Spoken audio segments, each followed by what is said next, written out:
is Algeria. يصعب للشعب باش يبدا الثورة ويصعب له بزاف باش يوصلها. La France doit-elle rester en Algérie? Pourtant, la guerre d'Algérie vient de commencer. ثورة تنفجر على مر الأيام. Important des mouvements vers le noir.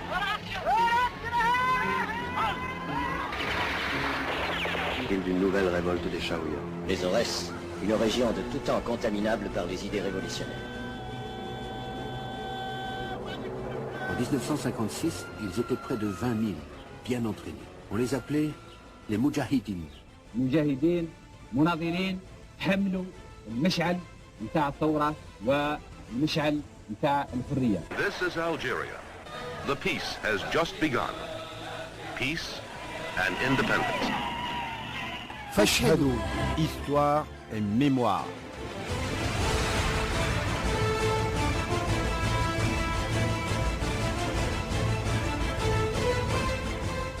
Bonjour à toutes et à tous. Nous sommes heureuses et heureux d'être parmi vous pour un nouveau numéro où nous retrouverons Dahou Djerbel et Bedia Haddad qui analyseront les différentes tendances à l'intérieur du PPA-MTLD et ce sera dans Tarihouna.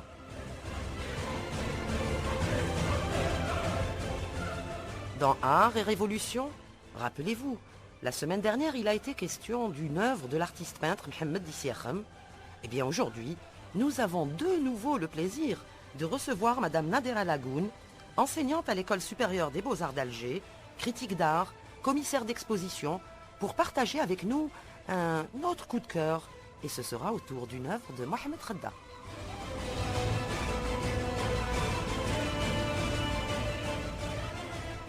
Pour les échos sonores dans Bekri, c'est notre amie et réalisatrice Fatema Sabri qui nous a concocté un petit mix autour du congrès de la Soumam. Et oui, car avec notre invité dans l'espace Hiwar, M. Khalfa Mamri, il sera question de Aben Ramdan et du congrès de la Soumam. Mais bien sûr, là tout de suite, c'est Rachida Mansef qui va nous gratifier de son billet. Le billet de Rachida Mansef. Plus on entre dans les arcanes de la révolution algérienne, plus on prend conscience que cette lutte de libération nationale, menée par des millions d'hommes et de femmes, et l'indépendance acquise sont dues également à une succession de coups de génie et à des hommes d'exception, habités par les souffrances de leur peuple humilié et profondément inscrits dans leur temps. Semer l'idée d'indépendance, par exemple, dès le début du XXe siècle, et pendant des dizaines d'années, et à contre-courant, en est un que l'on doit au père du nationalisme algérien, Messali Hadj. Regrouper quasiment toutes les forces nationales dans les AML pendant les années 40 en fut un autre, grâce à Farhat Abbas.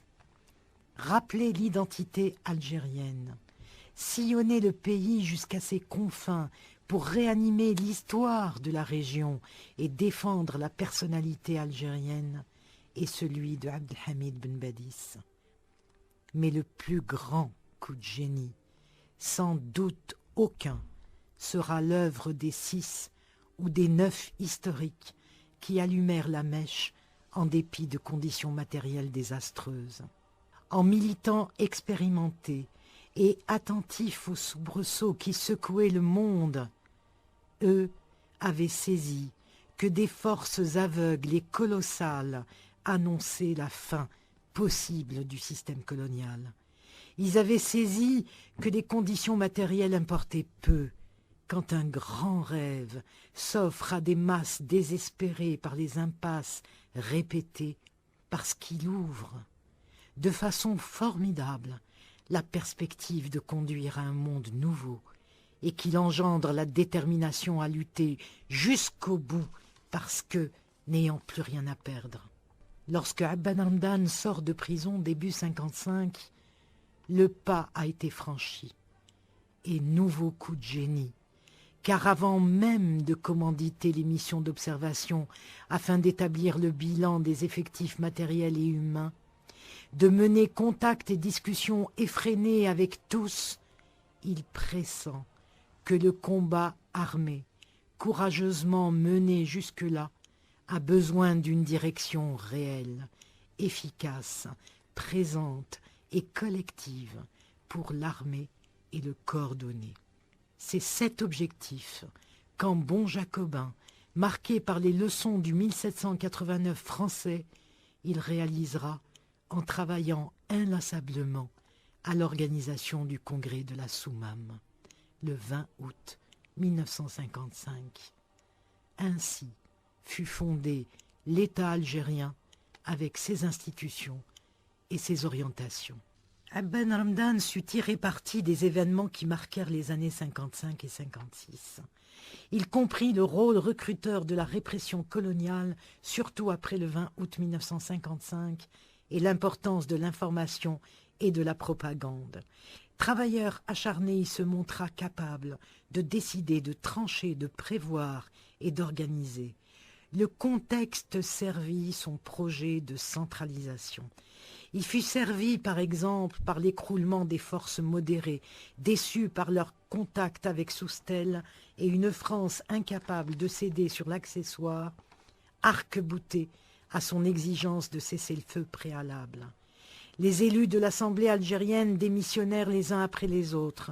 Les 61 conduits par le docteur Benjelloul, dont le texte reconnaissait de façon incroyable l'aspiration nationale, suivi par 130 élus de l'UDMA de Farhat Abbas. Le président de l'Assemblée algérienne lui-même, Abdelkader Saïh, démissionnera à son tour.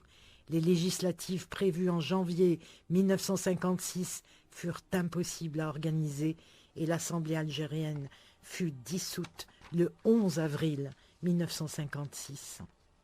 Sur le front, les zones auxquelles les armes étaient inégalement distribuées se retrouvèrent soudées. Ben Mehdi lui-même était allé demander des comptes à la délégation extérieure du Caire et en revint ulcéré. À son retour, il rencontra pour la première fois Abben Ramdan, en qui il trouva un militant infatigable et dévoué, animé par une vision moderne et fédératrice. Hiwar. Eh bien, nous passons donc à Hiwar maintenant. Monsieur Khalfa Mamri, bonjour. C'est gentil, merci. On va vous présenter quand même Très à bien. nos amis auditeurs et auditrices. C'est gentil. Donc vous êtes docteur d'État en sciences politiques, Oui. ancien maître de conférences, ancien ambassadeur, ancien député, mais toujours jeune.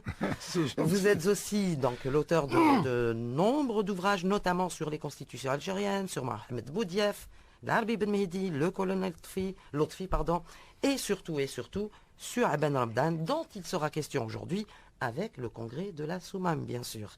Alors, concernant Abben Ramdan, M. Khalfa Mamri, il n'était pas parmi les 22, donc pour le déclenchement du 1er novembre, puisqu'il était en prison à ce moment-là de toute façon, suite à l'affaire de Los en 1951.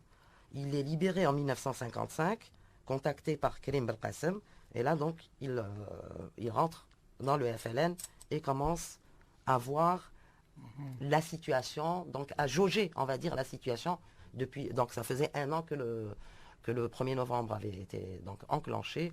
Donc qu'est-ce qui se passe à ce moment-là, monsieur Khalfa Mamri? Qu'est-ce qu'il constate? Écoutez, je crois qu'il faut donner un tout petit peu plus de précision. Oui. J'ai eu la chance, évidemment, de contacter les personnes qui ont eu pratiquement les premiers contacts avec Abben qui est sorti de prison. Moi, je situe son retour à Zouza, c'est-à-dire sa terre natale, en Kabylie, vers début janvier 1955. Est-ce que c'est décembre ou janvier? La première personne qui est allée voir Abben Ramdan sorti de prison, c'était de la part de Reb Habitat, qui était à l'époque, bien entendu, suivant ce qui avait été décidé le 1er novembre 1954, le responsable de la zone centre, ou zone on 4. pourrait dire l'Algérois, pratiquement. Il lui a envoyé un wali, enfin, qui est devenu wali par la suite, wali de Tamanrasset, avec une lettre, en lui interdisant, bien entendu, d'ouvrir la lettre, etc., ce qui ne se faisait jamais. Donc, il est reçu par Abben Ramdan, c'était pratiquement le premier visiteur, avant Karim Belkacem. Le premier visiteur est à Zouza, son village natal, je n'ai pas envie de me déplacer, mais j'ai l'habitude de marcher. Abban Hamdan va avec son messager, lui dit non, on ne va pas rester ici. Ils sont allés dans un courbi qui est en bas de sa maison. Et il lit la lettre et il dit à son messager, heureusement que les Français ne vous ont pas arrêté, parce que cette lettre aurait absolument décapité la révolution algérienne. Donc voilà comment Abban Hamdan a eu, si vous voulez, le premier contact avec un personnage important. Rabah Bitat était parmi les 6 qui ont eu l'honneur absolument inouï de déclencher la guerre d'Algérie. Il faut peut-être les rappeler pour nos auditeurs, parce que je ne sais pas si on aura l'occasion de le rappeler. Je pars de l'Est plutôt. Première zone de combat, c'est Bomboulourit. Deuxième zone de combat, c'est le nord constantinois, c'est Didouche Mourad. Troisième zone de combat, c'est la Kabylie, c'est Krim Belkacem. Quatrième zone de combat, c'est l'Algérois, disons, ou le centre, c'est Rabah Bitat. Ben Mehdi, c'est pour l'Oranie, n'est-ce pas? Et enfin, Boudiaf devait faire la liaison entre l'intérieur et l'extérieur. Mais il faut absolument que les gens comprennent que Boudiaf a quitté l'Algérie 2 ou 3 jours avant le 1er novembre, c'est-à-dire avant le déclenchement de la guerre de libération nationale, et qui ne sera de retour que menottes au poignet, le 22 ou le 26 octobre 1956, arrêté avec les... Donc voilà comment Abban Hamdan est entré, si vous voulez, pour la première fois dans la révolution. Mais vous avez entièrement raison, c'est Krim Belkacem qui l'a pris en main, physiquement si je puis dire. Et là, j'ai eu la première personne, et je voudrais lui rendre hommage parce que je suis ému en rappelant son nom, c'est Rabah al-Khdar, Krim Belkacem, qui connaissait évidemment Rabah al-Khdar, qui était simple commerçant en bas de l'immeuble, n'est-ce pas? Donc Abban Hamdan arrive chez Rabah al-Khdar avec les recommandations suivantes de Krim Belkacem. Tu te mets vraiment à la disposition de ce monsieur, sans demander qui il est, et sans t'interroger sur ce qu'il va te demander. Tout ce qu'il te demandera, tu le feras, bien entendu, dans la mesure du possible. Mais rien d'autre. Tu obéis vraiment au doigt et à l'œil à ce que te dira... Il lui a même pas dit son nom, à Abban Hamdan. Et évidemment, Abban a tissé une toile absolument. Tous les jours, Rabah al-Khdar me disait, bon, j'avais un contact avec X, Y, va voir ceci, va voir cela.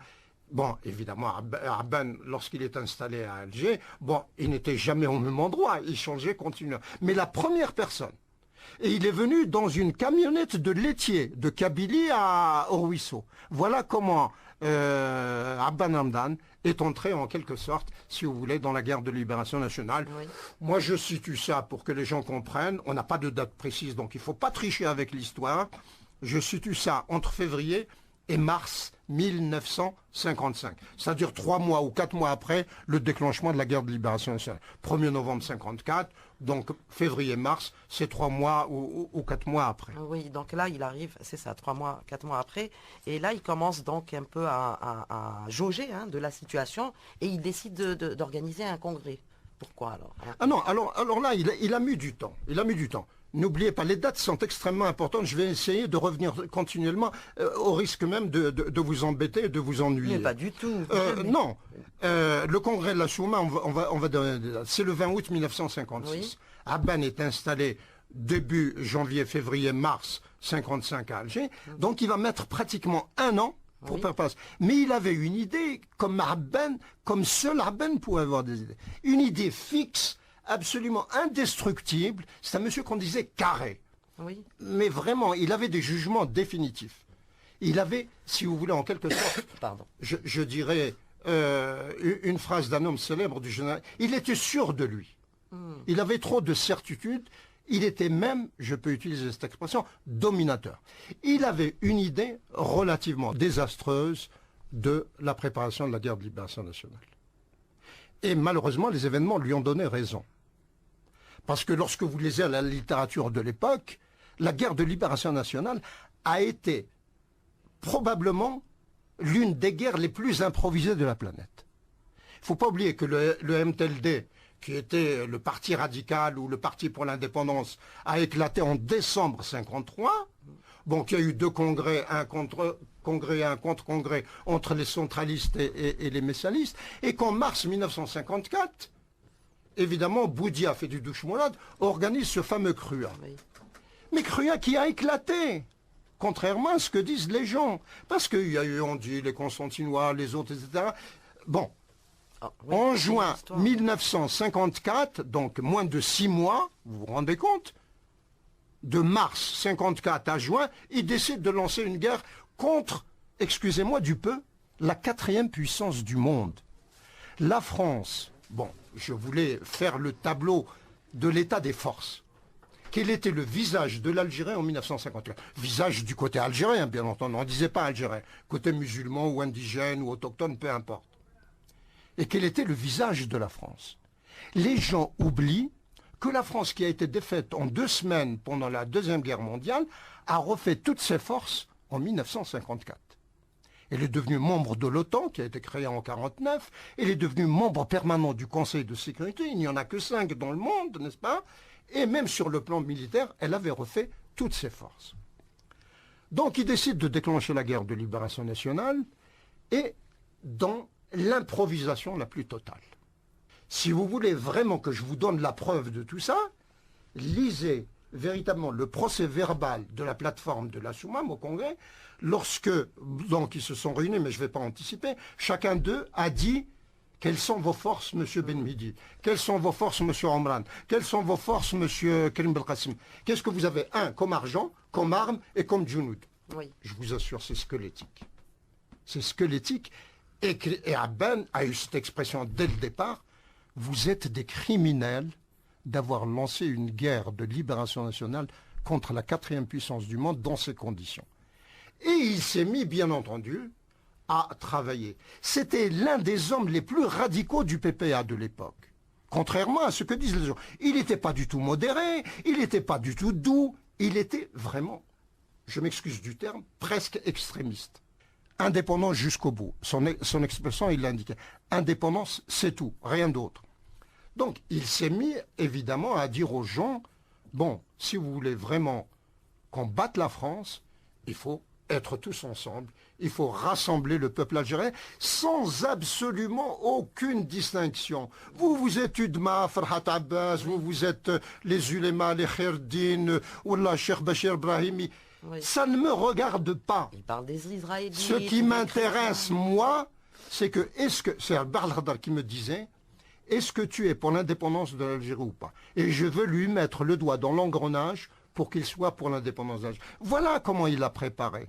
Mais les gens oublient que jusqu'au congrès de la Soumam, si vous voulez qu'on fasse l'état des lieux, et je vous en conjure, je conjure les gens qui vont m'écouter ou vous écouter, qu'ils regardent la plateforme de la Soumam. Elle existe partout. Oui, oui. Dans le livre de Harbi, Archives de la sur Révolution Internet, on la algérienne, télécharge. il y a un document qui a été publié par le ministère de l'Information de l'époque et qui le donne ici. Donc il y a tout. Monsieur C'est Khalfan sur squelettique. Internet, on la télécharge. Oui, oui, c'est squelettique. Il n'y avait Voilà. absolument rien. Donc Abben s'est mis... Et puis en plus, c'est pas Lacoste, c'est Sustel qui était gouverneur général de l'Algérie à l'époque. Il cherchait ce qu'on appelait la 3e force. Il cherchait à s'entendre avec les centralistes, il cherchait à s'entendre avec les messalistes, il cherchait à s'entendre, bien entendu, avec les modérés, etc., etc. Et Abban a fait un tract absolument extraordinaire. Abban a remplacé un peu Bitat, parce que Bitat a été, je crois, arrêté autant que je me souvienne, mais je vous donnerai les dates précises si vous voulez, en mars 55. Est-ce que le hasard fait bien les choses ou pas? Je n'en sais rien. Mais en tous les cas, Abban, au moment où il s'installait à Alger, il était rien, il était simple conseiller. Et puis subitement, évidemment, Rabah Bitat a été arrêté dans un guet-apens du côté de la Casbah, n'est-ce pas? Ou même Abban, Krim et Omran ont failli se faire arrêter en même temps. Parce que c'était une réunion pour parler évidemment de l'acheminement des uns. Donc Abban s'est mis dans la tête, ça a été improvisé, ça a été précipité, en dehors des chefs il n'y avait rien. Bon, Benmidi était un homme courageux, Krim était un homme courageux, Ben Boulaïd aussi, mais qu'est-ce que vous avez comme force? Oui. On avait dit au pape, quelles sont ces divisions? Il n'y avait rien. Ou des fusils de chasse, Oui. ou bon, pas de munitions, pas d'argent, pas d'hommes, etc. Ben s'est mis à forger tout ça. S'est mis à forger tout ça, et il est devenu, je vous assure, par la force des choses, par le travail. Il n'y avait aucun statut, il n'y avait aucune réglementation. Et encore une fois, faites-moi la gentillesse de lire la proclamation du 1er novembre. Je vous la montre. Vous êtes 2 dames que je respecte beaucoup. Il y a 2 pages. Voilà comment est partie la guerre d'Algérie. Il n'y a rien. Nous l'avons lu. Alors, moi, ce que j'ai dit, j'ai critiqué peut-être à outrance, de façon non pas méchante, mais de façon scientifique, c'est qu'une guerre démarre sans qu'il y ait un commandement unifié, sans qu'il y ait une vision d'ensemble. Il n'y avait pas de chef pour la guerre d'Algérie. Il y avait les fameuses zones, chacun était à peu près libre dans son secteur.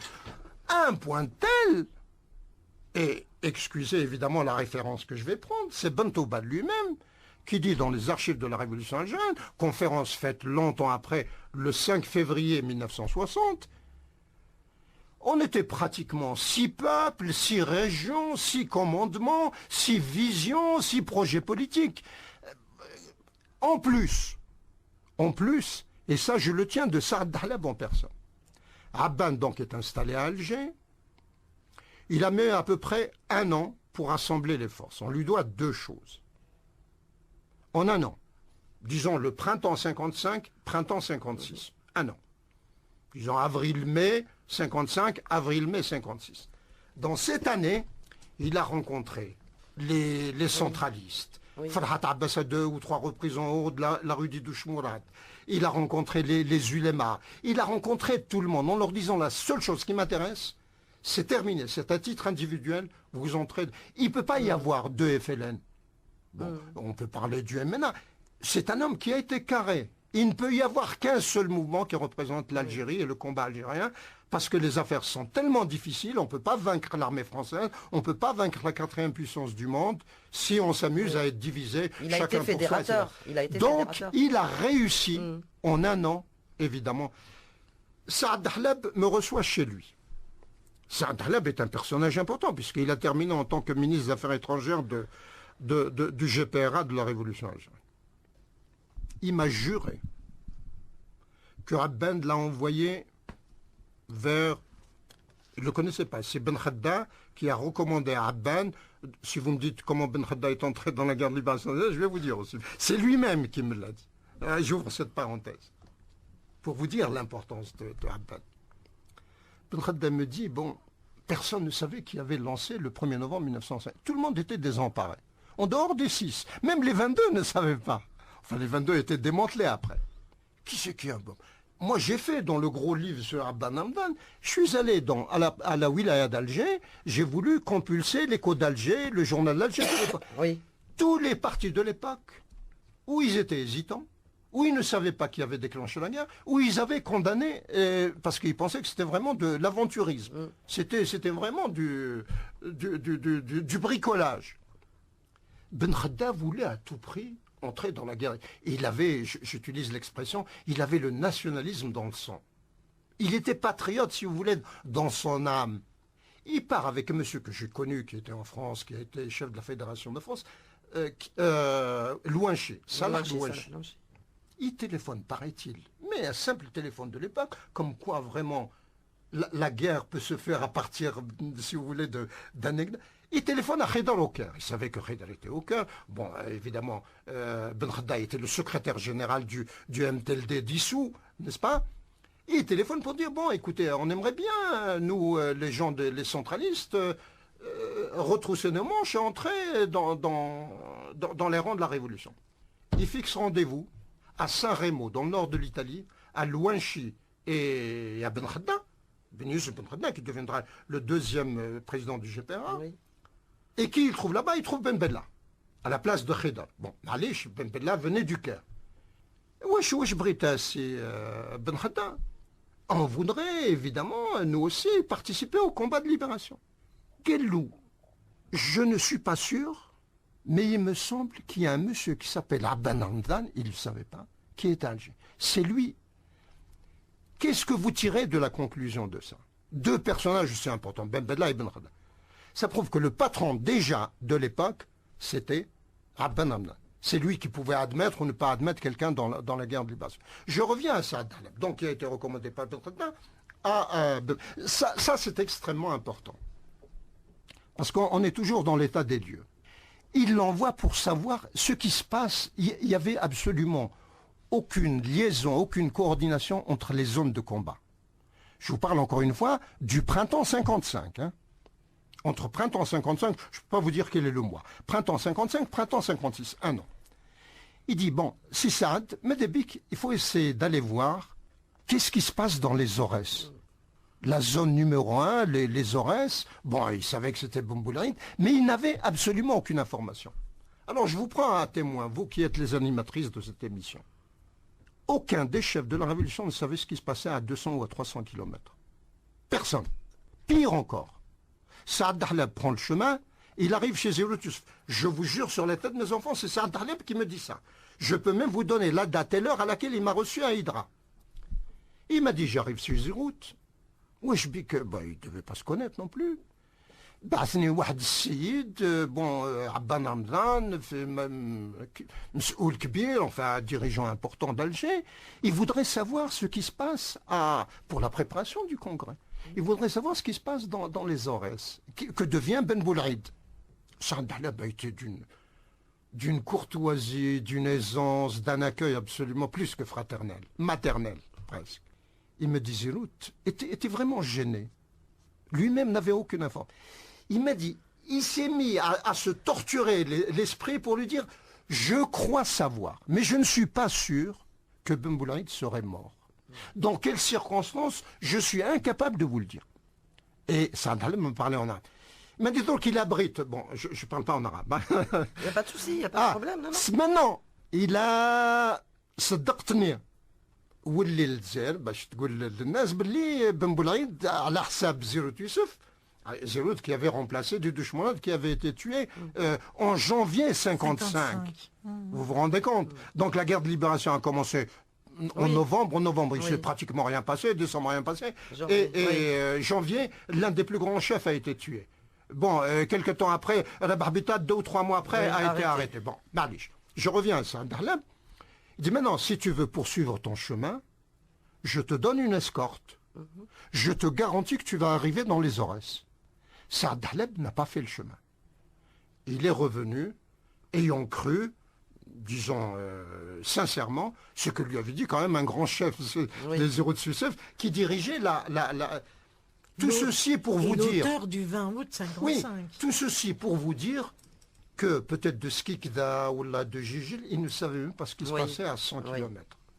Voilà l'état des lieux de la révolution. Donc ça, c'est l'état des lieux, M. Khalfa. C'est-à-dire, il y avait véritablement un isolement, il y avait affaiblissement, les gens étaient terrés lorsque la France a réagi très vite et très fort. Dans la nuit du 1er novembre au 2 novembre, 60 000 militaires, je crois, sont arrivés à Alger.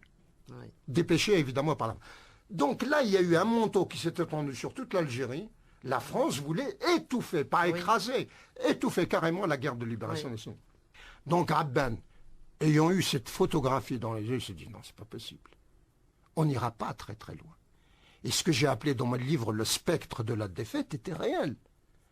Bon, il avait en tête Abdelkader, il avait en tête les vaillants combattants de toutes les insurrections, les résistances, les émeutes, etc., jusqu'au 8 mai 45 avec Messali Hadj. Alors que, mesdames, je vous le dis, et je le dis pour les auditeurs aussi, et ce n'est pas ni de la méchanceté de ma part, ni de la médisance, mais les guerres entre 1830 jusqu'à 1954 étaient plus gagnables que la guerre de 1954. Je l'ai expliqué à l'adresse des petits écoliers algériens ici, en leur disant que pendant toute cette période, le combat était d'homme à homme. Le combat était d'homme à homme. Il ne pouvait pas, et on pouvait même considérer que l'Algérien, enfin appelons-le l'Algérien de l'époque, était plus solide que le Français qui ne connaissait pas l'Algérie. Il n'y avait pas de peuplement français en 1830 ici. Il n'y avait pas de peuplement. Il n'y avait pas d'avion, il n'y avait pas de... Alors, M. Khalfa Mamri, juste, vous avez parlé des lycéens, donc c'est pour justement dire, s'il y a des lycéennes et lycéens qui nous écoutent, vous pouvez trouver l'ouvrage Aben Ramdan, finalement le père de l'indépendance, de Khalfa Mamri, aux éditions Tella. C'est la 7e édition d'ailleurs augmentée. On recommande à nos lycéens de le lire. Très, très Alors bien. maintenant, vous savez très bien que nous sommes limités par le temps, M. Khalfa Mamri. Je vous en prie. Donc nous devons arriver au congrès de la Soumam. Donc le congrès de la Soumam avait pour, j'allais dire, point de départ, de mettre un peu de l'ordre dans tout ça, d'unifier les rangs. il y avait des combattants dans toutes les régions, il y avait de grands chefs très très prestigieux, qui ont tous été tués pratiquement dès le départ pour la plupart. Bon, il ne restait plus pratiquement que Ben Mehdi et Karim Belkacem. Bon, Ben Boulaïd avait été tué, Didouche avait été tué, Zirout avait été tué, Bitat avait été arrêté, etc., etc. Donc il s'est dit, il faut absolument rassembler, réfléchir et donner, si vous voulez, un nouveau départ, un nouveau souffle, un nouveau son à la guerre de libération nationale. Et sa première lettre, c'est très tôt, hein, qui recommande aux gens du Caire, pour la première fois, le congrès de la Soumam a été, comment dirais-je, évoqué le 20 septembre 1955. Donc Abban a réagi très très vite, honnêtement, parce qu'il s'est écoulé 22 mois entre le 1er novembre 54 et le 20 août, que tout le monde compte à sa manière, n'est-ce pas, au 20 août 56, date du congrès. Pendant cette période, et là aussi Mamri ne critique pas, mais il observe scientifiquement, si vous voulez, l'évolution de notre pays et de la guerre de libération, il ne s'est rien passé. Aucun des leaders que je vais citer n'a évidemment, comment dirais-je, imaginé, conçu, organisé un congrès. Je peux les citer, il y avait 6 au Caire, Ben Bella, Boudiaf, ils n'étaient pas encore arrêtés. Ils seront arrêtés en octobre 56, n'est-ce pas? Alors, il y avait Boudiaf, il y avait Aït Ahmed, il y avait Khedar, il y avait Lamine de Barine, etc. Mais à Alger, c'était la même chose. Il y avait Krim, il y avait Didouche qui n'était pas encore décédé, ou Bitat. Mais personne n'a pensé, après le 1er novembre 1954, de remplir les trous qui avaient été laissés par les déclarations du 1er novembre. Je répète encore une fois, quitte à lasser les gens, on ne peut pas lancer une opération sans commandement.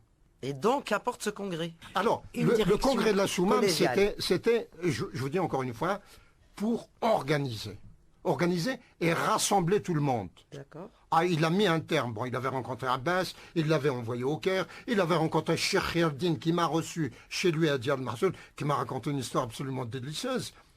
C'est un monsieur qui avait préparé une corde. Cheikh Khaireddin, c'est la parenthèse.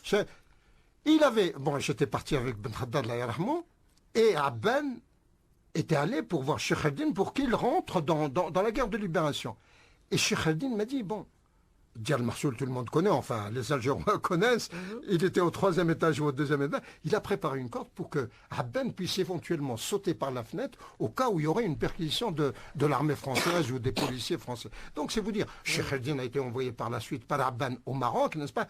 Donc, c'était pour rassembler, mettre de l'ordre et fixer le cap, la vision. Voilà véritablement le congrès de la Soumam. Ils se sont réunis à 6. 6 ont déclenché la guerre. Je les ai dit tout à l'heure. Je vais rappeler, parce qu'il y a eu beaucoup de confusion, aussi bien dans le livre de Yves Courrière que dans Harbi. Je vais même vous raconter une anecdote qui m'est arrivée à moi. Donc il n'y a eu que 6 congressistes. 1, Ben Mehdi, qui a présidé le congrès. 2, Omran, qui y avait remplacé Bitat pour la wilaya, enfin, on appelait zone 4. Zone 4. Karim Belkacem pour la Kabylie. Abban, il s'est intitulé le délégué du FLN. Et 2 pour le nord constantinois. Zirout Youssef, qui était le chef, et son adjoint, Ben Toubal. Alors, beaucoup de gens, j'ai lu ces derniers temps... Et de la une, alors, de la une, il y avait ce problème de Ben Boulaïd. Oui, qui alors, était, en fait... je vous remercie encore une fois de m'avoir interrompu, de me rappeler ça. Il faut absolument que vous et moi répétions à chaque fois que Ben Boulaïd était mort en mars 56. C'est-à-dire mars, avril, mai, juin, juillet, août. À peu près 5 mois avant le congrès de la Soumam. Il ne pouvait pas participer. Suite à son décès, apparemment, la zone 1, donc les Aurès, avait été en plein trouble pour des problèmes de succession. À bon, il y avait 3 zones. Il y avait Abbas al-Gharour, Chihani... Il y avait son frère, Omar Ben Boulaïd. Oui, non, mais il n'était pas chef de zone. Il n'était pas chef de zone. Il y avait 3 chefs de zone. 3 chefs de zone qui sont Abbas al-Gharour, comment, Adjoul. Voilà, les trois. Adjoul. Et évidemment, chacun d'eux voulait succéder à Ben Midi. C'est ce qui a expliqué, évidemment, ce qui s'est passé par la suite. Oui, à Ben Boulaïd. À Ben Boulaïd. Oui. Voilà. Chacun des trois chefs de zone, qui étaient en titre, que j'ai ici dans ce livre, n'est-ce pas? On va les répéter, si vous voulez bien. Donc voilà là. Voilà les trois. Il y avait Chehani Bachir, Adjoul et Abbas Lghrour. C'était les trois chefs de zone qui, chacun d'eux, prétendait à succéder. Oh, il y a eu une guerre. Voilà. Donc d'où l'absence, en tout cas, d'où l'absence de la zone 1. Voilà. Bon, et puis, beaucoup de gens parlent des territoires du Sud. Il n'y avait pas de territoire du Sud. C'est-à-dire, si Chérif avait été envoyé, en quelque sorte, il avait envoyé un rapport. Il n'a pas pu participer. Alors, en ce qui concerne la délégation extérieure, j'aimerais vous lire avec votre permission, parce que là, les documents ne mentent pas. Mamri peut dire une bêtise, il m'arrive de dire des bêtises. Mais un document de l'époque est absolument infalsifiable. Donc la délégation extérieure qui était au Caire, c'est ça? Qui était au Caire et qui était constituée d'ici. Voilà ce que dit Abban, Alger, le 3 avril 56. Donc on est à 3 mois, 4 mois, aidez-moi pour savoir. Avril, mai, juin, juillet, août. On est à 5 mois du congrès. 4 mois. 5 mois. Non, 5 mois. Et le 20 août. Alors, nous demandons au frère Khedar de le rappeler. Alors, bon, Abban, j'irai un peu plus loin, avec votre permission. Je vais lire rapidement. Dans cette réunion seront réglés tous les problèmes et nous dissiperons tous les malentendus. L'intérêt du pays exige cette réunion, car nous ne vous cachons pas que si la situation actuelle dure, nous allons vers une catastrophe. Vous entendez? La France est décidée à nous écraser. C'est une lettre de l'époque. Des cris d'alarme nous parviennent de tous les chefs de zone et de région, particulièrement du Nord constantinois et de la Kabylie. Ils nous demandent de vous dénoncer, ils s'adressent aux gens du Caire, publiquement. Des groupes entiers, je vous assure, ils n'exagèrent pas. Moi, j'étais de l'époque. Des groupes entiers ont enterré leurs armes, faute de munitions, et se sont mêlés à la population. J'en ai pas pour longtemps. Encore une demi-page. Le découragement s'empare du peuple qui commence à nous lâcher. Il faut que les gens comprennent comment c'est passé. Des régions entières, elles sont nombreuses, demandent la protection de l'armée française. C'est en un mot le commencement de la fin. Nous espérons que vous serez au rendez-vous, donc il appelle les gens du Caire à venir. Sinon, nous prendrons seuls de grandes décisions et alors vous ne vous en prendrez qu'à vous-même. Il est menaçant. Nous demandons au frère Khedar, parce que c'était un peu le coordinateur de l'équipe du Caire, de le rappeler par télégramme. C'est-à-dire non seulement il peut leur dire verbalement comme ça, mais il faut un écrit.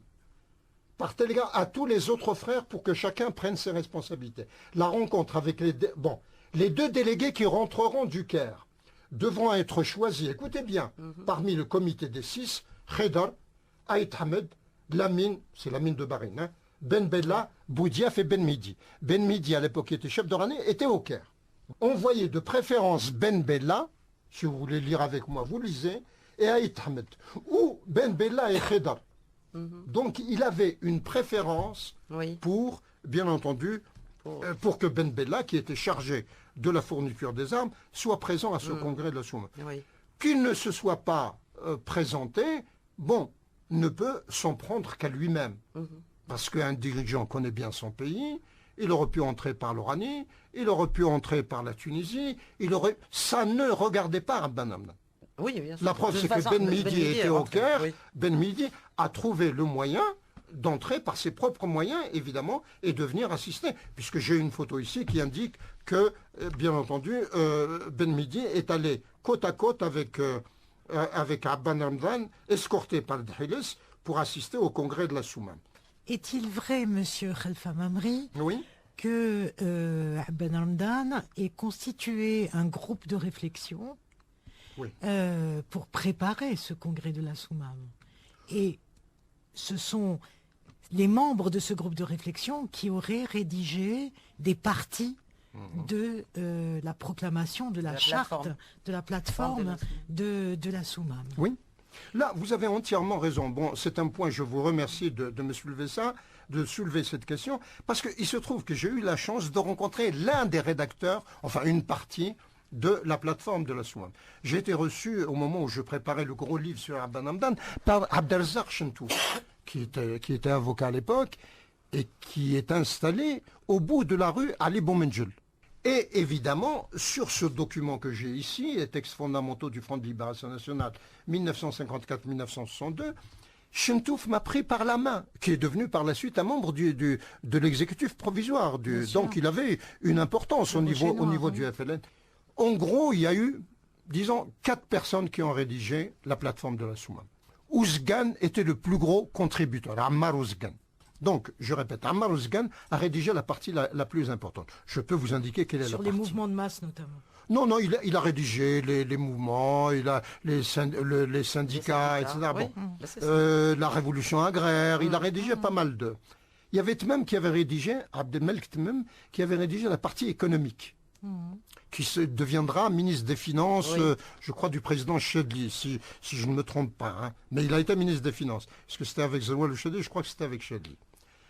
Bon, il y a eu Sir Abdelrazak Chentouf, maître Chentouf, qui a rédigé les professions libérales, parce qu'il était avocat. Il y a eu les Bdjaoui, qui a rédigé la partie pour les commerçants, etc.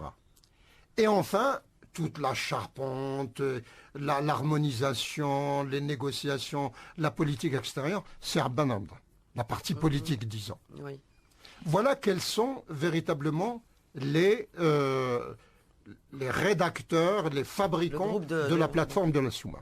Et Ben Mehdi aurait participé par ces longues discussions avec Abban Hamdan. Nous sommes tout à fait d'accord. Alors, Ben Mehdi, on m'a dit beaucoup de choses, notamment au niveau de l'Al-Talbi et au niveau également de Ben Khadda, parce que Ben Khadda était devenu membre du premier CCE avec Ben Mehdi. Donc, ils se voyaient pratiquement tous les jours. C'était une cohabitation atroce, puisque bon, il pouvait mourir dans l'instant qui suivait. Il me disait qu'il a été... Il s'appelait Hakim, son pseudonyme c'était Hakim, c'est-à-dire le singe.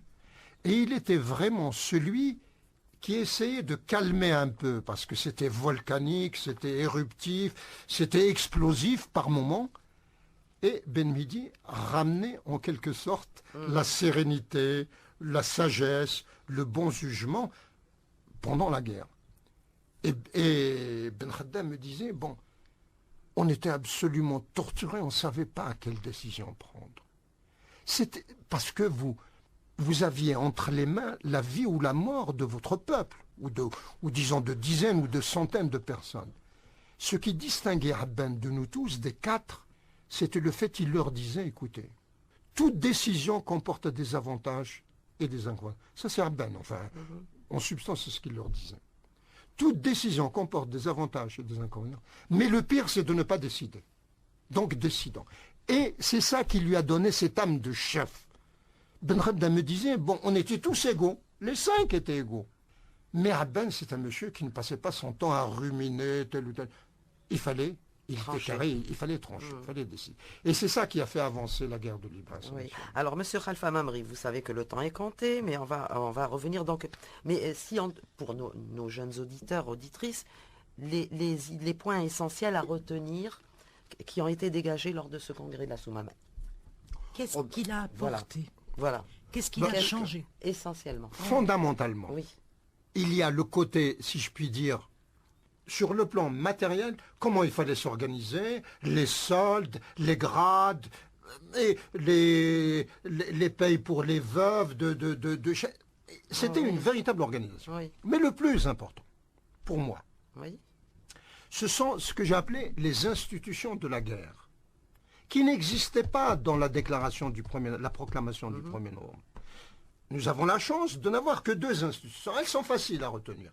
Le CCE, ça veut dire Comité de coordination et d'exécution, qui était composé au sortir du congrès de la Soumam le 10 septembre, c'est-à-dire à la fin des réunions.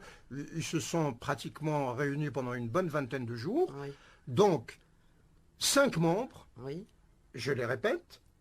Donc, je ne parle plus des 6 qui ont organisé... Oui, là on parle du CCE, du comité de coordination et d'exécution. Donc, il y avait Ben Mehdi, toujours, il y avait Abban, Krim, Ben Khadda et Saad Halem. Voilà les 5 qui deviendront après au Caire beaucoup plus tard. Donc, c'est véritablement le commandement au quotidien, la coordination, comme son nom l'indique, au quotidien de la guerre de libération nationale. Il y avait un commandement, il y avait un chef. C'est en quelque sorte le premier gouvernement provisoire. Moi, je l'ai appelé le gouvernement de guerre. Il était très très restreint, composé de 5, qui étaient tous d'accord. La deuxième institution. Je continue. Voilà, la deuxième institution. Et là, j'aimerais que les gens réfléchissent un peu sur le sens, la signification, la portée et l'idéal contenu dans cette deuxième institution. C'était le Parlement du temps de guerre. Je l'ai appelé l'Assemblée nationale. Le CNRA, Conseil national de la Révolution algérienne. Et alors, je vous assure, vous pouvez compter, puisque vous avez les noms dans... il y avait 17 membres permanents et 17... C'est ça. Dans Harbi, vous avez les 17 permanents et les 17 suppléants. C'était toutes les sensibilités confondues. C'était vrai, on n'a jamais eu un moment de démocratie aussi vraiment, aussi beau, aussi vivant que cette période-là. Étaient membres de droit du CNRA toute personne qui était à la tête, évidemment, du conseil de Wilaya. Le conseil de Wilaya. Et là, on voit que dans le premier, les 17 titulaires, entre autres, il y a bien sûr Ben Bella, Ahmed, etc. Mais il y a Farhat Abbas, il y a des représentants, voilà, Farhat Abbas, ceux qui étaient aussi à l'extérieur. Oui, absolument. Des sensibilités qui vont rejoindre le front de libération nationale. Non, j'estime qu'au-delà des noms, c'est véritablement le peuple algérien rassemblé dans cette assemblée. On ne peut pas trouver meilleure représentation de toute l'Algérie, à la fois régionalement et populairement sur le plan du peuple, que le CNRA. C'est-à-dire, toute personne qui avait une parcelle d'autorité et de commandement était dans le CNRA. Ceci dit, on ne peut pas cacher non plus que c'est à cause de cette composition, c'est-à-dire la raison pour laquelle nous admirons aujourd'hui ensemble la composition du CNRA, c'est exactement cela qui était reproché à Ben Ramdan notamment, c'est-à-dire d'avoir écarté des historiques en les mettant suppléants, comme Ben Tobel par exemple, et d'avoir mis des centralistes ou des udmistes ou des ulama comme membres à part entière. Alors un mot, mais c'est vraiment ne pas avoir de sens politique. Et ce n'est pas vous reprendre. Non, les gens qui ont dit ça, c'est notamment Ben Bella, et je l'ai dit. Bon. Vous avez embrigadé les modérés et vous leur avez donné le commandement de la révolution. Non. Abbas représentait un segment du peuple algérien. Toufiq al-Madani représentait pour les ulémas, etc. Et c'est tellement vrai qu'on ne peut pas reprocher à Abban d'avoir rassemblé le peuple algérien pour vaincre la France, donc en temps de guerre. On ne peut pas lui reprocher ça. Alors que Ben Bella, en temps de paix, a pris qui? Il a pris Farhat Abbas comme président de l'Assemblée nationale. On ne peut pas. C'est moralement insupportable. Insupportable. Il faut être conséquent avec soi-même. Vous considérez que Farhat Abbas était un modéré, un mou, un hésitant, un versatile. Ma'lish. Vous ne pouvez pas le reprocher à Abben, qui avait une idée très très claire. On ne peut libérer ce pays que grâce à tout le monde. Le peuple. Moi, je n'ai pas le droit de refuser à quelqu'un de lutter pour l'indépendance de son pays. Mais je regrette. Après l'indépendance de l'Algérie, c'est Farhat Abbas qui est devenu. D'ailleurs, il s'est disputé avec Ben Bella 2 ou 3 mois après. Autre question, Rachida Mansef? Non, et puis qui a été le premier président du GPRA. Oui, bien sûr. Des raisons semblables. Oui, 3 mois. 3 ans après l'assassinat d'Abban. Notamment à la France que l'interlocuteur de la France était crédible et pouvait être accepté en tout cas. Bon, il avait une expérience quand même de plus de 50 ans ou de 60 ans. Absolument. Ah bon, c'était pas n'importe qui. Alors avant de nous quitter, non, je voulais juste la question du personnage de Abban. On dit qu'il était coléreux ou colérique. Les deux existent, mais là colérique. Assez. Oui, mais ça, j'ai eu à reprendre quelqu'un, un haut personnage de la guerre de libération. Je dis non, Abban ne peut pas être jugé sur son caractère. On a tous des défauts. Moi, j'ai des défauts. Alors, quels étaient ses défauts? Eh ben, il était colérique. Ah d'accord, c'est le seul Mais défaut. il l'avait dit. Non, il l'a d'accord. dit dans ce... Il a dit, je reconnais que certains mots ont dépassé ma pensée. Il l'a dit ici dans le livre de... Mais bien entendu, parce que ce que les gens oublient, c'est que l'atmosphère de l'époque était mortelle. Mais c'est grâce à lui, encore une fois, que dans l'histoire de l'Algérie, je cite Ben Khadda, que nous avons eu pour la première fois toutes les régions et toutes les sensibilités représentées au congrès de la Soumam. Et c'est le congrès de la Soumam, ces principes, etc., qui ont conduit l'Algérie à la victoire. Voilà. 5 ouvrages sur Ibn Ramdan et qui... Partagé entre les éditions Mahdi et Tala Édition. Et qu'on peut trouver en librairie très facilement. Voilà, Ibn Ramdan, le faux procès. C'est le meilleur. Alors, vous êtes très prolifique, monsieur Khalfa Mamri. Avant de nous quitter, le prochain livre, ce serait... Oh là, j'ai des problèmes en ce moment. J'ai des problèmes avec mes éditeurs. Donc, non, j'aimerais faire un ou deux livres sur le congrès de la Soumam. Oui. Un livre sur les 6 qui ont déclenché la guerre de libération. Ce que je vous disais d'ailleurs tout à l'heure à toutes les deux dans votre bureau, j'aimerais vraiment donner la photographie de l'Algérie. Le 1er novembre 54. Oui. Bah écoutez, nous vous encourageons et merci pour tout. Merci pour avoir accepté d'être venu dans notre émission. Merci. Et puis bonne continuation, monsieur Khalfa Mamri.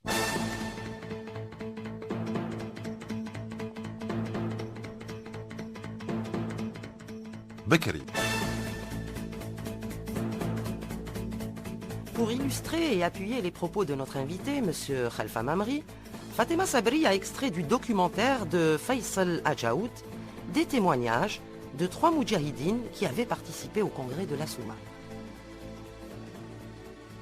تحضير لمؤتمر الصمام تقريبا في شهر أفريل 56 وكانت هناك اتصالات بين الشهداء زيروت يوسف رحمه الله وعبان رمضان وكريم بالقاسم ثم العقيد عميروش رحمه الله. La préparation a été faite par les responsables, pas par des moudjahidines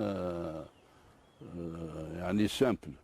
Les responsables, à كل حال, ont mûri le problème du congrès de la Soumam bien avant. Peut-être qu'avant même le déclenchement de la guerre, ils ont bien préparé. Un jour, à كل حال, il faudrait se réunir si la révolution et mettre les choses au point. Je n'ai pas eu connaissance du congrès. Ce n'est qu'à la dernière minute, comment appeler? Parce que les congressistes, ceux qui ont préparé le congrès, avaient besoin de secrétaires. Il y a des endroits où on peut tenir le congrès. Il y a Ifri, Ouzlegen, Doura Ouzlegen, et il est à la croisée des chemins.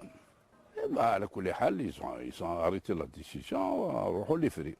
مؤتمر الصمام بالنسبة لنا احنا شغل واحد اللي كان في بير وجا واحد رمى له الحبل ونقذوا يعني طلعوا باش يشم الاكسجين.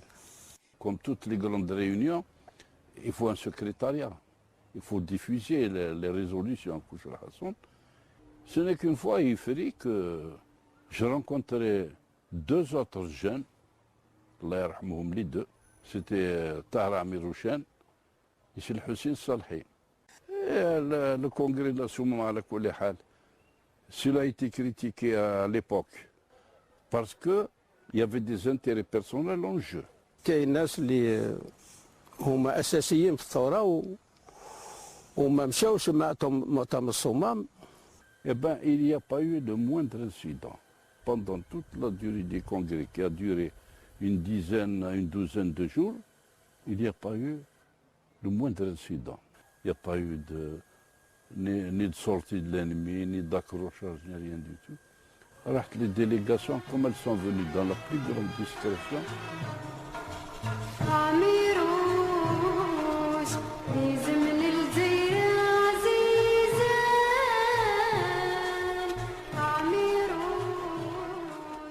Voilà, nous venons d'écouter M. Abdelhafid Amokran, Moudjahed de la première heure, ministre des Affaires religieuses de 1993 à 1994, et pour plus d'informations, à lire son ouvrage autobiographique Mémoire de combat. Le second témoin est M. Rachid Ajaout, membre du secrétariat du congrès de la Soumam, et qui à partir de là sera le secrétaire personnel du colonel Amirouche. Le commandant Al-Khdar Bourga'a de la Wilaya 4 est le troisième témoin. Il a rejoint le maquis en mars 1956. En septembre, il commande la Ketiba Zouberiya. Et en mai 1959, Al-Khdar Bourga'a est chef de région, commandant militaire de la Wilaya 4. Art et révolution. Comme annoncé dans le sommaire, nous avons le plaisir de recevoir Madame Nadera Lagoun, enseignante, critique d'art, commissaire d'exposition et auteur, entre autres, de 2 beaux livres, Alger dans la peinture et Issiakham, la face cachée de l'artiste.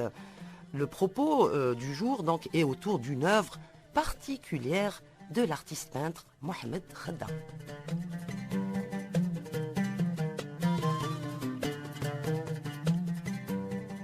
Bonjour Madame Nadera Aklouch Lagoun. Merci encore d'accepter de nous livrer une autre chronique sur un autre peintre aujourd'hui, puisqu'il s'agit de Khadda, qui lui aussi a été touché évidemment par notre guerre de libération nationale et qui a une œuvre majeure concernant cette période. Bon, Khadda est un peintre aussi à sa manière. Par exemple, chacun est caractérisé par un aspect particulier de son tempérament et qui se retrouve dans son art. Pour moi, Khadda, je dirais, c'est un peintre cérébral. C'est-à-dire qui est quelqu'un qui pense son art longtemps, qui le mijote, voilà. Je pense que c'est un tempérament aussi qu'il avait, parce que d'après ce que j'ai lu, de ce que j'ai entendu, c'était un peintre qui parlait pas beaucoup, qui était plutôt assez réservé, oui, peut-être introverti, mais qui était en tout cas discret et presque effacé. C'est pas quelqu'un qui est dans l'expansion, comme ça, qui exprime ses sentiments très très fort. Et dans son œuvre, on le sent. Moi, je trouve qu'on le sent parce qu'il y a des choses très ramassées comme ça. On sent qu'il y a des tensions, mais il y a quelque chose quand même de calme. Tu vois, on a ces contrastes de couleurs. Des fois, on a des rouges flamboyants, très puissants. Puis après, on a des bleus qui rafraîchissent. C'est extraordinaire. Donc, pour Khadda, moi, c'est l'œuvre qui me paraît la plus emblématique de son... Bon, Khadda est un militant, c'est un artiste militant à sa manière, il était déjà engagé, même politiquement, sa position est claire, et militant, résistant, et qui le montrait, quoi. Dans ses œuvres, moi j'ai retenu Les Casbah ne s'assiègent pas, qui est une œuvre qui existe au Musée national des Beaux-Arts, qui est donc une huile sur toile aussi, d'1,22 m sur 2,44 m, quand même elle est grande, oui. Et qui est donc datée entre 1960 et 1982. Il a peut-être refait des choses, oui. Voilà. Et donc ce tableau est très intéressant pour moi, parce que par rapport à l'ensemble de sa production, c'est un peintre abstrait, bien que, bon, je ne vais pas débattre aujourd'hui ici de l'abstraction, parce que c'est quand même nuancé ce que c'est que l'abstraction. Mais c'est un peintre dans lequel on ne retrouve pas d'images vraiment dans le sens figuratif du terme, des images reconnaissables par rapport au réel, voilà. Et dans Les Casbah ne s'assiègent pas, on a, au fond, disons, deuxième plan, on a la Casbah, les maisons de la Casbah, comme ça, qui sont posées de manière très reconnaissable. Le titre l'indique, mais quand on voit, on reconnaît aussi. Donc. Et la ville est visible là, elle est reconnaissable. Et on voit une Casbah, la Casbah elle est peinte d'une manière comme pour faire ressortir le fait qu'elle est délabrée, qu'elle est aussi en souffrance quelque part, et qui résiste au siège du délabrement ou au siège le siège qu'on lui a fait aussi subir pendant la colonisation. Oui, notamment pendant la période de la zone autonome. Absolument, absolument. Et alors au premier plan, nous avons les signes, les signes qui font l'alphabet, comme il dit, l'alphabet libre de Khadda. Ces signes inspirés de la calligraphie arabe, mais qui sont aussi des calligraphies qu'il utilise, qu'il transforme quand il travaille sur l'arbre, sur la nature et tout. C'est parti de là, mais en fait, il les transforme complètement. Et donc, au premier plan, on a une sorte de barrière de signes rouges et noirs qui forment, pour moi, c'est comme des barbelés. Nous avons même sur le côté droit des sortes de signes qui sont absolument comme des mitraillettes, qui sont pointés vers la Casbah. Donc, j'ai trouvé cette œuvre très très forte parce que cette Casbah en arrière-plan, qui est dans des tons gris blanc, comme on dit, un peu blanc grisonnant, et puis cette énormité de signes comme ça, qui sont, qui se superposent, qui s'en mêlent, et c'est du rouge et du noir, et qui crée l'atmosphère tragique dont on a déjà un aperçu quand on lit le titre. L'atmosphère tragique de l'enfermement, du siège, on a enfermé dans des barbelés, et qui crée justement ces signes qui forment donc aussi bien les mitraillettes pointées que les... Il y a une sorte de travail comme ça qu'on sent. Voilà. Mais ça ne veut pas dire qu'il n'y a pas d'émotion. Et moi, c'est dans cette œuvre, j'ai trouvé l'émotion, parce que ce contraste et cette violence opposée à la ville qui est après un peu dans le flou là-bas, et cette violence des signes qui forment des barbelés, une ligne de barbelés, je trouve qu'il y a l'émotion, mais l'émotion, elle est différente. Chez Siram, elle a fleur de peau. Chez Ghada, elle est profonde, elle est enfouie. C'est quelqu'un qui est plus comme je l'ai dit tout à l'heure, il est peut-être plus réservé, donc il la montre pas facilement, moins impulsif, mais qui prend son temps, une émotion très profonde, mais qu'on retrouve un petit peu cette façon d'exprimer l'émotion dans son travail de cette manière. Donc c'est très fort parce qu'il y a une esthétique quand même de la souffrance quand on voit ces signes. Malgré qu'il n'y ait aucun personnage humain. Oui, il n'y en a pas. C'est ça qui est très fort chez lui d'ailleurs. Il est dans l'abstraction. Je dis tout à l'heure, on ne va pas débattre sur l'abstraction, mais l'abstraction, c'est aussi partie du réel. Donc, je veux dire, c'est une esthétique... c'est pas du désespoir, hein, mais c'est une esthétique de résistance, d'expression aussi toujours du tragique, comme chez Siram, mais qui est plutôt dans quelque chose de différent, parce qu'elle est plus dans des représentations plus abstraites peut-être. Merci beaucoup, Madame Nandera Lagoun. On se retrouvera une autre fois. Oui, pourquoi pas. Merci beaucoup pour d'autres sujets qui ont aussi fait de la résistance par leurs œuvres. Merci beaucoup. À très bientôt. Je vous en prie.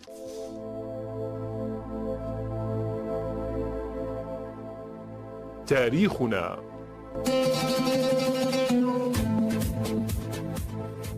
Nous retrouvons tout de suite, pour la dernière chronique, Dahou Djerbal et Badia Haddad sur le cheminement du PPA-MTLD, dont l'aboutissement sera le déclenchement de la lutte armée, en passant par l'éphémère Comité révolutionnaire pour l'unité et l'action. Processus, donc, monsieur Dahou Djerbal, a été quand même long pour arriver à la décision de la lutte armée. On peut dire le processus a été quand même long si on relativise le temps, parce que entre 1947 et 1954, il n'y a que 7 ans. Oui, mais vous avez parlé aussi de 42, 43, ça commençait déjà au niveau de... Même entre 42 et 54, ça fait qu'une dizaine d'années, une douzaine d'années. Donc c'est sur le plan de l'histoire, c'est un temps très court. Au fond, ce processus qui va mener à la cristallisation d'un groupe qui reste minoritaire dans le parti, qui reste minoritaire dans le mouvement national. Un groupe qui est décidé à passer à l'action armée. C'est celui qu'on appelle le CRUA, Comité révolutionnaire pour l'unité et l'action. Non, ce groupe-là va avoir des représentants dans le CRUA, mais ce n'est pas le CRUA. Le CRUA viendra après. Le CRUA va être une tentative de rassembler, comme vous dites, les éléments, soit les éléments qui représentent le comité central du parti. Donc les centralistes.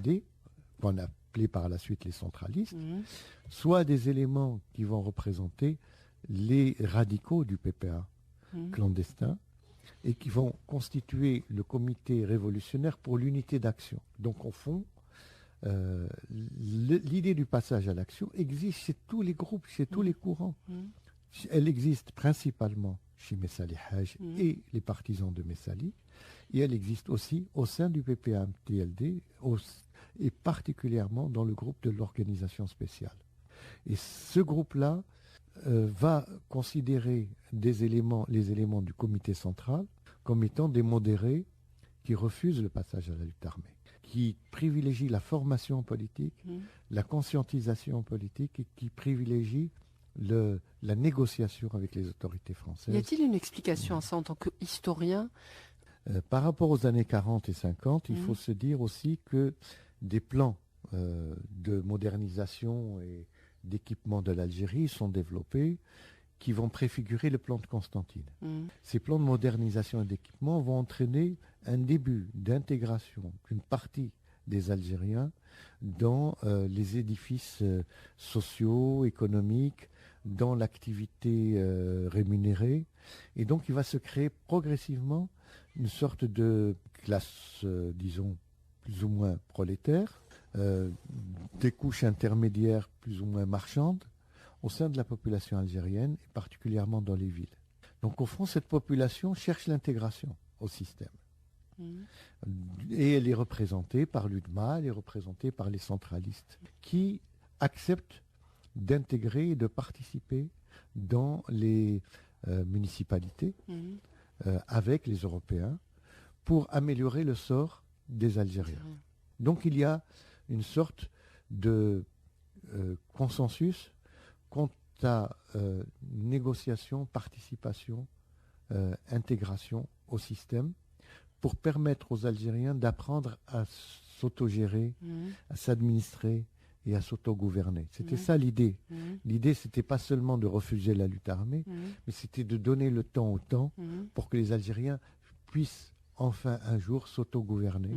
Et donc il faut qu'ils participent aux associations, il faut qu'ils participent aux partis politiques, il faut qu'ils participent aux municipalités, donc à la gestion du quotidien, à l'administration des choses, avant de réclamer l'indépendance. Pour les politiques, c'était d'abord l'organisation, la conscientisation et ensuite l'action. Pour les activistes, c'était l'action, et c'est l'action qui allait permettre l'organisation et la formation des gens sur le terrain de la lutte. Merci Dahoui Badia. Nous vous retrouverons donc la semaine prochaine où vous nous projetterez au mois de novembre de l'année 1954. Et voilà, donc avant de nous quitter, très cher Rachida Mansef, comme d'habitude, quelques petites adresses utiles. Oui, rappelons que vous pouvez nous retrouver sur le site de la radio, radioalgérie.dz/Chin3, puis le nom de l'émission qui vous intéresse, et en l'occurrence, Feshhadou, Histoire et Mémoire. Et puis également sur notre page Facebook qui porte le même nom. Voilà, pour ce qui est des adresses utiles, comme vous dites, Souad. Ah ben oui. Sinon, pour la dernière minute, un très beau texte.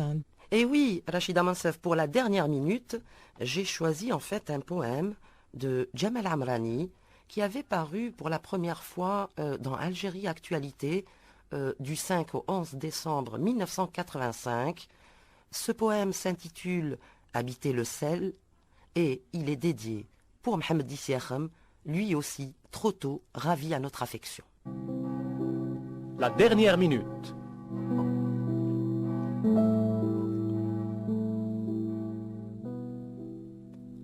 À l'incendie de son sang, la prairie vulnérable te tient, immortel littoral.